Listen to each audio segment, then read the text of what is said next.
Yeah, that was a good catch, buddy. Oh! Good job, Abraham.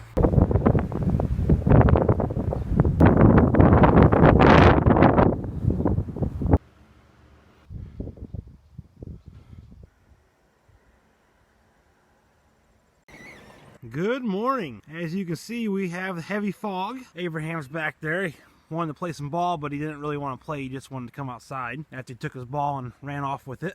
Well, that means we're moving on to the next step.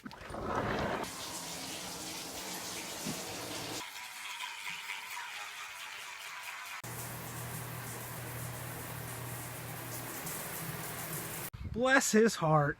The mailman's a good dude.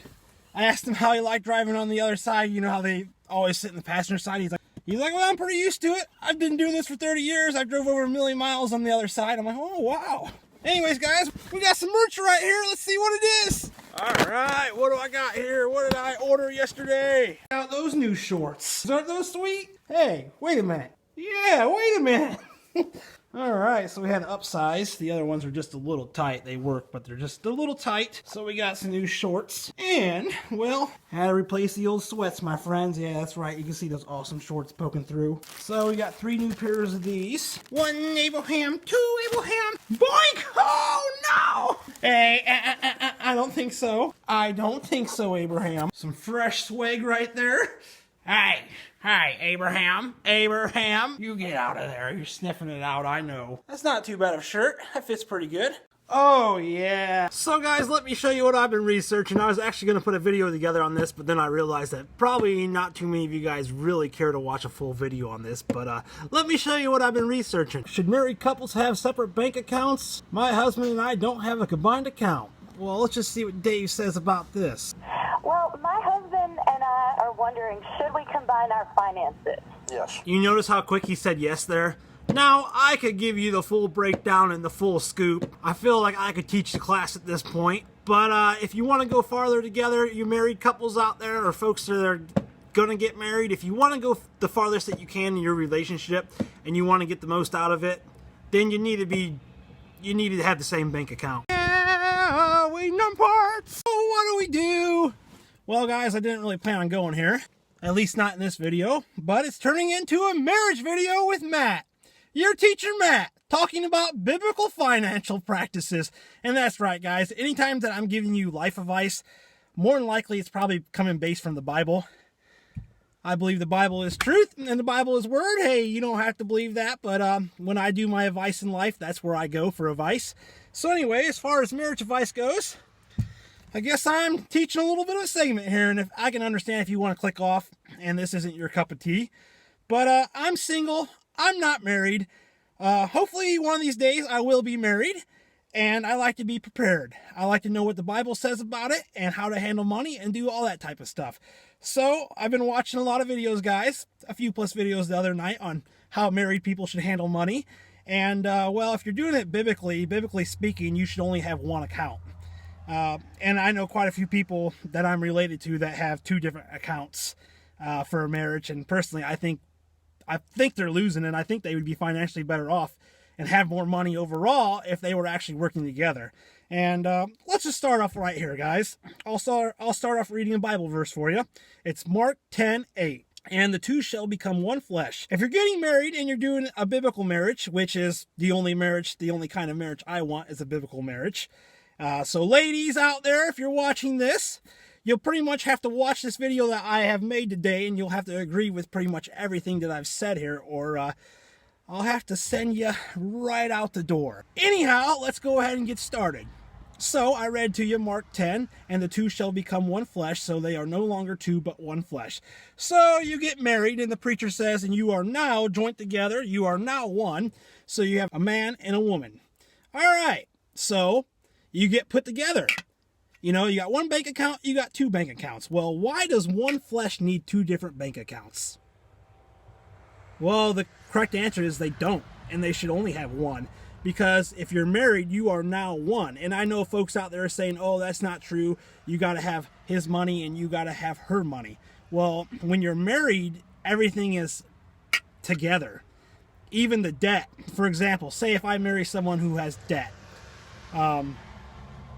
Well, once I say I do and get put together with that person, I can't say, and you have debt. No, because it's no longer her debt. That debt is now my debt. It's our debt. It's just as much as my responsibility as her responsibility to get that debt cleared up.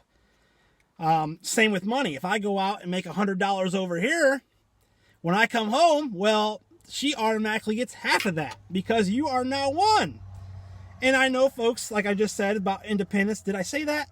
You know, people want independence in their marriage and they want his and her. Well, you got to understand, you can go out and do different things. You don't have to do everything together. You could have different hobbies and different interests, but if she goes out and parties and starts hanging out with the guys, and you go out and party, you start hanging out with the girls, and you start talking, and she starts talking, or vice versa, what she's doing over here is affecting you, and what you're doing over here is affecting her. You see what I'm saying? Everything you do is affecting each other, which is why you really, if you want to go the farthest that you can in a marriage, you need to be agreed together on your finances. Because first off, there should be a budget. You should have a direction of the money, that how the money is going out and what you're doing. You should have the same goals and the same visions. You know, it's amazing how many people get together. You know, this is what really amazes me, how many people get married and then they wonder how they're going to do the money thing. And it's kind of like, maybe you guys should have talked to... People should really, before they get into a marriage, they should really know how they're going to operate the money. The money thing should already be figured out. But like I said, it's amazing how many people get married, and then I'm listening to the Dave Ramsey show, and the people that are calling in and what they're saying, it's like one guy doesn't want his wife to let it. It's my money, my bank account, and you don't need to know what I'm doing over here. And, you know, we can come together and pay the bills, but what I do over here is my money. And so, long story short, what it comes down to, when you're married to somebody, you should have the same goals and you should have the same vision and you should be working together. You should not be working against each other. And kind of in a way, when you have two different separate accounts, are you really 100% tied together? Do you really have the same vision? If you have the same vision and the same goals, then you shouldn't need two bank accounts. All the money that's coming out, well, you should know where it's going and what it's being used for. It forces you to be better at communicating. Because now everything you do, you have to run past each other. And another thing, if you can't agree with somebody on your money, money is one of those things that if you can't trust somebody with your money, especially somebody that you're going to share your life with, if you can't trust them with your money 100%, there's a problem. That's a pretty big problem. You should be able to trust each other with your finances. I'll leave you guys with a story about a horse. There's two horses. And I'm not even going to try to tell a story. I'm just going to play a clip after this. And I think you guys will understand what I'm saying here. At least I think you guys will get some value out of it. So, yeah, guys, I'm single. I'm not married. One of these days I hope to be. But with that being said, I'll say this. Do not get in a relationship with the wrong person. Because if you guys aren't equally yoked and you're in the wrong relationship with the wrong person, they can make your life a living hell. So that's really why you should have the same values, same beliefs, same goals, same dreams, same vision. And I think two people working together, you're going to do a lot more with two people working together than you can do by yourself. But if you're with the wrong person, then you're not really working together. And that's a lot of people in marriages. They have their own money thing going on. And it's like, you can have children together, and these are our kids right here. But when it comes to the bank account, this is my money. That's not your money. This is my money. You can have the same kids and everything, but you can't have this. You can't share the same money. So, yeah, I'm pretty strong in my beliefs when it comes to that. It's biblically sound. If you can prove me wrong from the Bible standpoint, more power to you. But I don't really think you're going to be able to do it. I hope you enjoyed the video. And I'm going to leave you with the story about the two horses. All right, here we go, guys. Here's the story about the horses. Belgian draft horse, one of the most powerful horses on the face of the earth. As a matter of fact, they hold competitions overseas where they display these horses pulling massive amounts of weight. Some of you all are worried about losing your independence. Well, let me tell you a little something about independence through this story. The Belgian draft horse on its own is powerful, so strong that this one horse by itself can pull 8,000 pounds. Think about that. A horse can pull 8,000 pounds. Now that is strong. That is mighty, even by itself. But what happens when you take two Belgian draft horses and you put it together? Mathematics would say, well, if the one can pull 8, two can do then two can do 16,000. 16,000. But the truth is, when you take two Belgian draft horses that have never met and you put them in the same stirrups, they can pull 24,000 pounds 3 times as of much. weight. But wait, it gets better. Now we went from one Belgian horse to 2 Belgian horses that never met. But what happens when 2 Belgian horses who have been training together before the competition show up to the competition? They can pull 30,000 pounds because they have practiced unifying themselves. And because of that, they became stronger.